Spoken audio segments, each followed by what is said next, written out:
शंकरी प्रसाद बनाम भारत संघ केस का निर्णय कब सुनाया गया था? इसका सही उत्तर है ऑप्शन ए 5 अक्टूबर 1951। अब इस केस के बारे में कुछ जान लें। शंकरी प्रसाद मामले का फैसला 5 अक्टूबर 1951 को सुनाया गया था। यह बिहार के एक जमींदार शंकरी प्रसाद थे जो 1951 में हुए प्रथम संविधान संशोधन अधिनियम 1951 की वैधता को चुनौती दी थी, लेकिन यह केस शंकरी प्रसाद हार गए थे क्योंकि उच्चतम न्यायालय ने यह निर्णय सुनाया था कि संसद को मौलिक अधिकारों सहित संविधान के किसी भी हिस्से में संशोधन करने का अधिकार है। यह 5 न्यायाधीशों की पीठ ने यह निर्णय सुनाया था।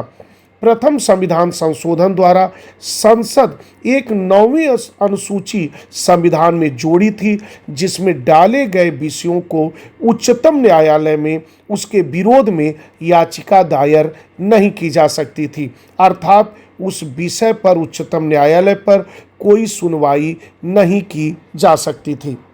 अगला प्रश्न, शंकरी प्रसाद केस में याचिकाकर्ता कौन था? इसका सही उत्तर है ऑप्शन बी शंकरी प्रसाद सिंह देव। अब इसके बारे में कुछ और जान लें। यह शंकरी प्रसाद सिंह देव यह बिहार के एक जमींदार थे जो प्रथम संविधान संशोधन की वैधता को चुनौती दी थी, क्योंकि इससे संपत्ति का अधिकार जो नागरिकों का मूल अधिकार था वह सीमित हो रहा था। अगला प्रश्न, शंकरी प्रसाद केस में मुख्य रूप से किस संवैधानिक संशोधन को चुनौती दी गई थी? इसका सही उत्तर है ऑप्शन ए प्रथम संशोधन अधिनियम 1951। अब इसके बारे में कुछ और जान लें। प्रथम संविधान संशोधन 1951 द्वारा संविधान में एक 9वीं अनुसूची जोड़ी गई थी, जिसमें डाले गए विषयों को, जिसमें भूमि वाला विषय डाला गया था, उसको न्यायालय में चुनौती नहीं दी जा सकती थी, अर्थात वह विषय जो 9वीं अनुसूची में डाल दिया जाता था उसके विरुद्ध न्यायालय में केस दायर नहीं किया जा सकता था। यही प्रथम संविधान संशोधन था। अगला प्रश्न, प्रथम संशोधन अधिनियम 1951 ने मुख्य रूप से किस मौलिक अधिकार को प्रभावित किया? इसका सही उत्तर है ऑप्शन सी संपत्ति का अधिकार। अब इसके बारे में कुछ और जान लें। संपत्ति का अधिकार संविधान का मूल अधिकार था, जो कि प्रथम संविधान संशोधन द्वारा सीमित कर दिया गया था। अगला प्रश्न, शंकरी प्रसाद केस में सुप्रीम कोर्ट की पीठ में कितने न्यायाधीश थे? इसका सही उत्तर है ऑप्शन बी 5। अगला प्रश्न, शंकरी प्रसाद केस में सुप्रीम कोर्ट ने क्या निर्णय दिया? इसका सही उत्तर है ऑप्शन बी संसद अनुच्छेद 368 के तहत संविधान के किसी भी भाग में संशोधन कर सकती है। अब इसके बारे में कुछ और जान लें। अनुच्छेद 368 में संविधान संशोधन का अधिकार संसद को है। यह व्यवस्था दक्षिण अफ्रीका के संविधान से प्रेरित है, लेकिन इस केस में यह प्रश्न उठा था, क्या संविधान संशोधन किसी भी भाग में किया जा सकता है, मौलिक अधिकार में भी किया जा सकता है, या केवल अन्य भागों में?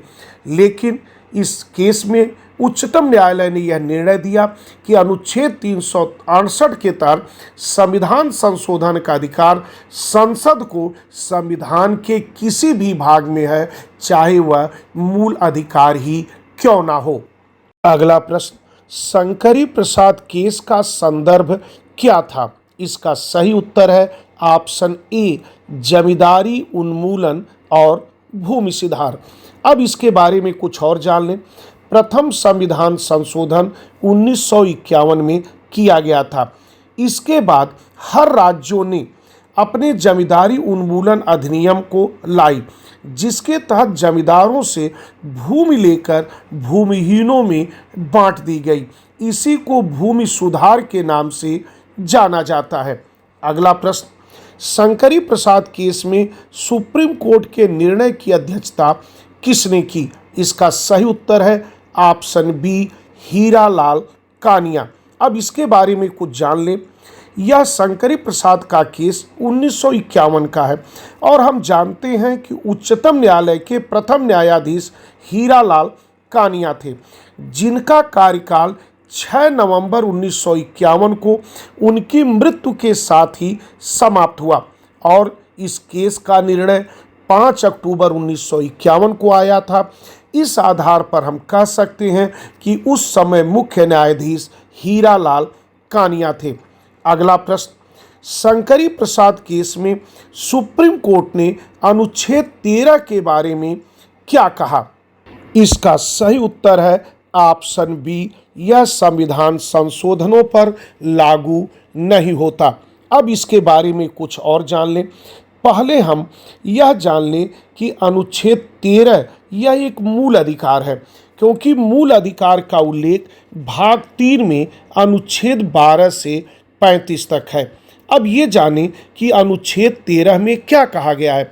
अनुच्छेद 13 में यह कहा गया है कि यदि संसद कोई ऐसा कानून बनाती है जो मूल अधिकारों को सीमित या समाप्त करती है, तो वहाँ तक कानूनों को अवैध करने की शक्ति उच्चतम न्यायालय को प्राप्त है, जहां तक वह मूल अधिकारों को सीमित करती है।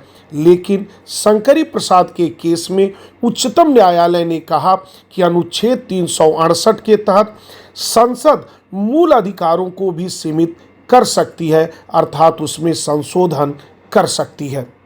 अगला प्रश्न, शंकरी प्रसाद केस का निर्णय बाद में किस केस में पुनर्विचार किया गया?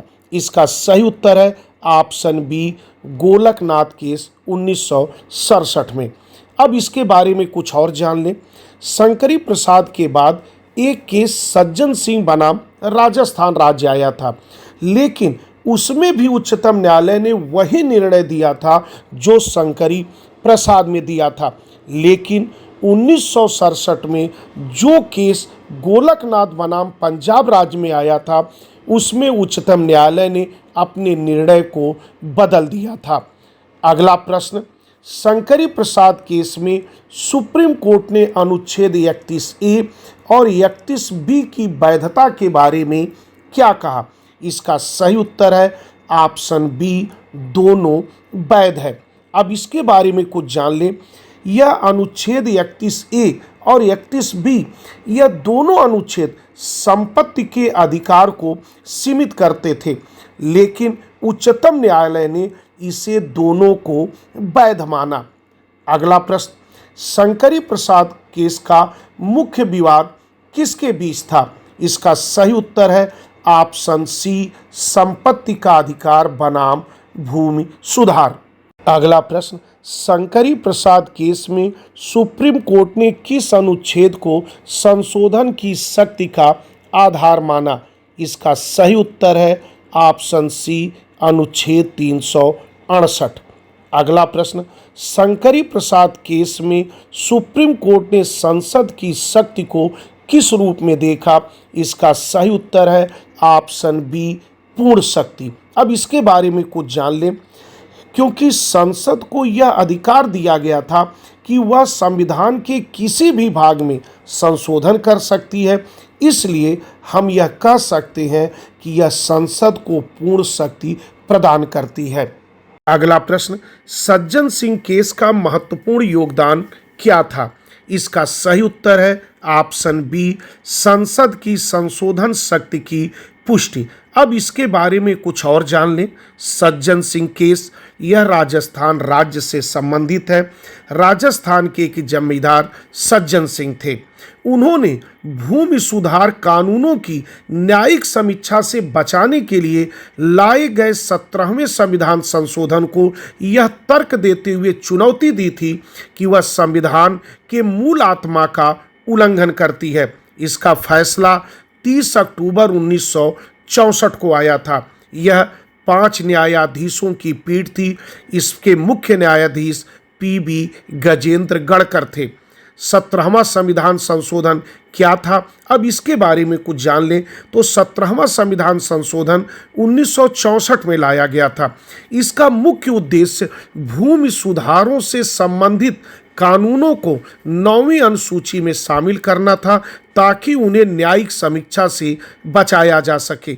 इस संशोधन में व्यक्तिगत खेती के तहत भूमि अधिग्रहण पर रोक लगा दी गई थी जब तक कि मुआवजे के रूप में भूमि के बाजार मूल्य का भुगतान नहीं किया जाता है।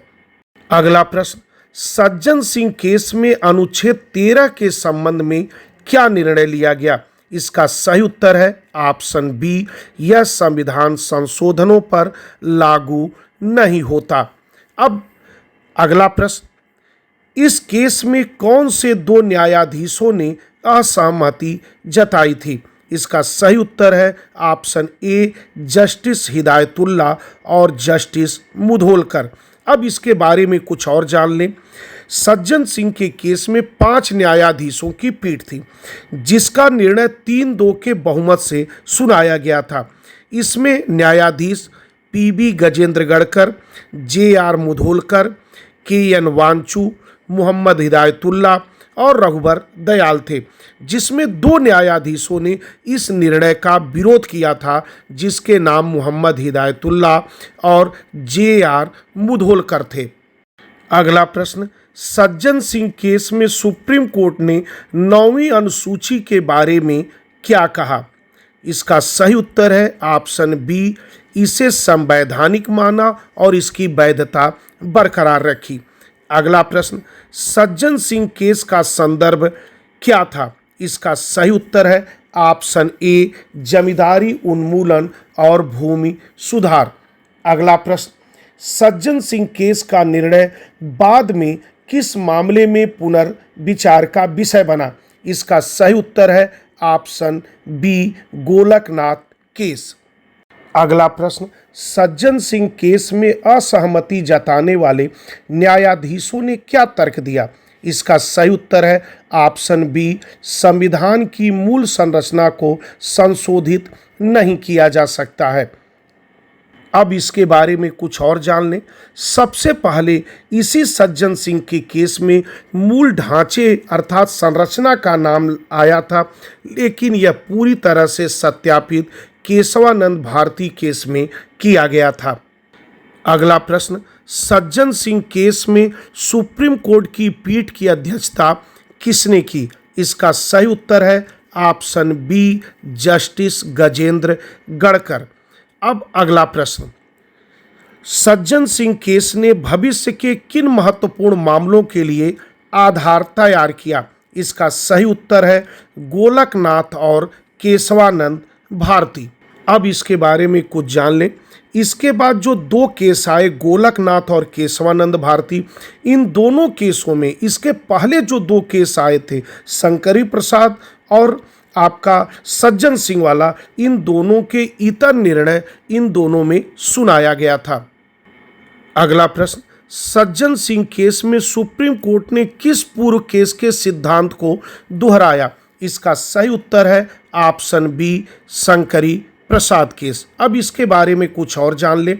शंकरी प्रसाद केस में भी यह कहा गया था कि अनुच्छेद 368 के तहत संसद को संविधान संशोधन की असीमित शक्ति प्राप्त है, वह मूल अधिकार में भी संशोधन कर सकती है, और यही बात सज्जन सिंह के केस में भी दोहराई गई थी।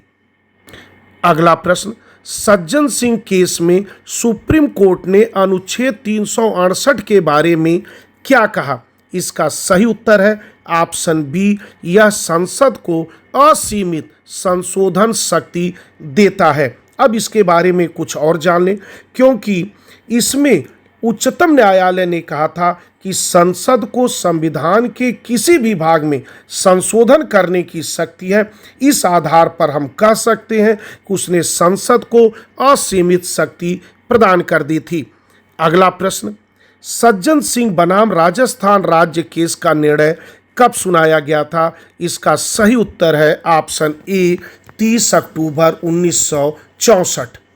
अगला प्रश्न, सज्जन सिंह केस में मुख्य रूप से किस संवैधानिक संशोधन को चुनौती दी गई थी? इसका सही उत्तर है ऑप्शन बी 17वां संशोधन अधिनियम 1964। अब इसके बारे में कुछ और जान लें।